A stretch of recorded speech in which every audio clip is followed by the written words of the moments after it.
Lesson 8, Alcohol. In this video, we're going to talk about alcohol and how you can enjoy alcohol and still make progress. So, if you remember from our calorie video, alcohol gives us about 7 calories per gram, which is almost as much as fat and almost double the amount of calories that we get from protein and carbs.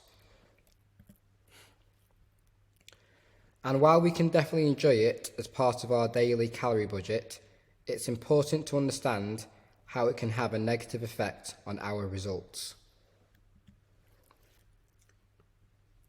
It can cause a reduction on NEAT, so our activity levels will lower because we're hungover on the couch, lying horizontally all day. Poor alcoholic choices can be very calorific if you don't pick the right things. Being drunk often leads to a loss of willpower, so you can end up in a takeaway.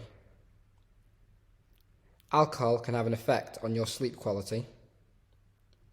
And then, excessive consumption can actually lower testosterone, which is bad for muscle gains and muscle retention.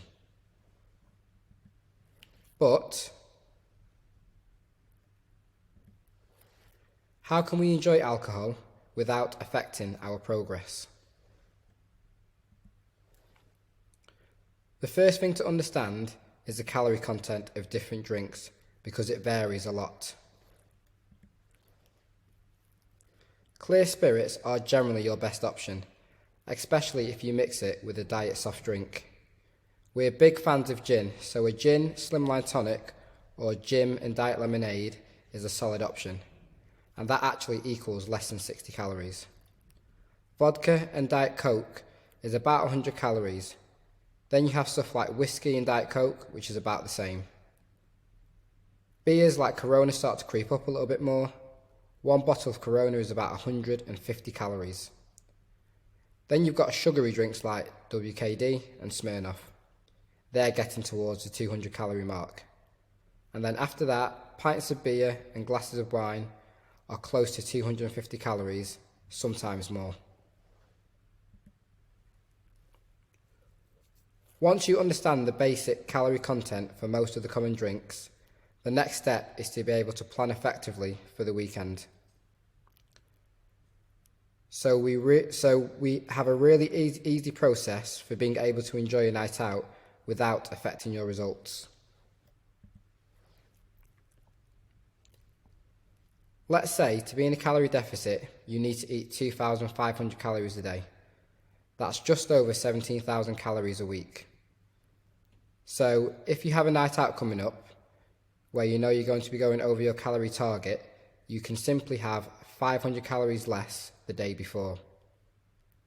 That means on your party day, you've got 3,000 calories to play with instead of 2,500 calories. That is what we call calorie borrowing. You could even go as far as having lower calorie days either side of your party day to give you 3,500 calories to play with on the actual party day.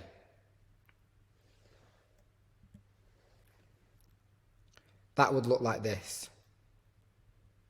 So you can see there on the party day, we consumed 3,500 calories, but we borrowed 500 calories from the day before and 500 calories from the day after. So our calorie total for the week was still 17,500 calories, meaning we're still in a calorie deficit for the week and still on track to lose body fat. Because 4 days you were eating 2,500 calories, plus 2 days you were eating 2,000 calories, and 1 day where you ate 3,500 calories. This is the same as eating 2,500 calories every day. Both of those equal 17,500 calories over the course of the week. So whatever way you do it, you still hit your weekly calorie deficit, but you also have a night out without worrying too much about what you eat and drink without ruining your fat loss progress. The last common question about alcohol is, how do we track it? So the simple answer is to put it in the app. If you search through MyFitnessPal, you can find some of the most common drinks and just track them as you would with food. Then you want to deduct the calories you're going to have from alcohol from your carbohydrate and fat totals for the day, not protein. You still want to hit your protein targets for the day, but you might just reduce your carb intake or your fat intake to make room for some calories from alcohol.